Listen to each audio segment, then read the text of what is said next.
কবর প্রতিদিন ডাক দিয়ে বলে আনা বাইতুদ দুধ। প্রত্যেকের কবর প্রত্যেককে ডেকে বলে, ও আল্লাহর বান্দা, জানো আমি পোকামাকড়ের ঘর, পোকামাকড়ের ঘর।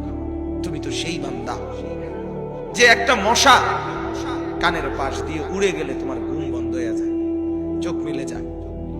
একটা মশার গুনগুন আওয়াজ সহ্য করতে পারো না। একবার কয়েল, একবার অ্যারোসোল, একবার মশারি, এরপরও তুমি চাও যে একটা মশাও যেন আমার কানের কাছে গুনগুন না করে। তো 5 ঘন্টার ঘুমের জন্য, 6 ঘন্টার ঘুমের জন্য বান্দা এই যত্ন নিলা, অনন্তকাল কিংবা বছরের পর বছর কবরের যে ঘুম দিবা, পড়ে থাকবা সেই ঘরে, পোকা মাকড়ের ঘর, সেই ঘরে তুমি ঘুমাইবা কেমনে, থাকবা কেমনে? আমার বাপ, আমি থাকবো কিভাবে? আমি থাকবো কিভাবে বলেন? ভাবেন, আমিও ভাবি, আপনিও ভাবেন। ওসিকুম ওয়া ইয়া, আপনাকেও বলছি, আমাকেও বলছি।